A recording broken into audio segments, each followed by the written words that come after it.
Here class, we're going to use Desmos to convert an angle from. Desmos is wonderful for converting angles between degrees and radians. So what you do to convert from degrees to radians is you multiply by pi times, or sorry, pi divided by 180 degrees, and that converts it to a radian measure. But it's not going to want this in terms of a decimal. It wants an exact answer in terms of pi, meaning it wants a fraction times pi.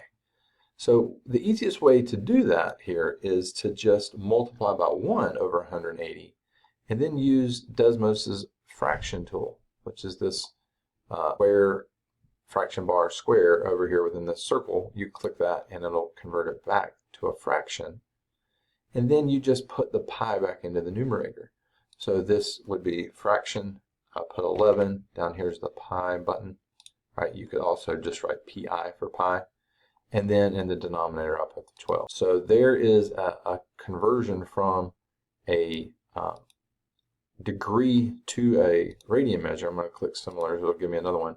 And all I have to do is write that number times 1 over 180, click the button to turn it into a fraction, and put the pi in the numerator. Right, so fraction 5 pi for pi, 6 in the bottom, and there's my answer. Okay, so take advantage of that fraction tool. That's a great tool. It's going to help with this conversion from degrees to radians. By the way, it also works with negative numbers, so just take that 150 away, write a negative 30 in there.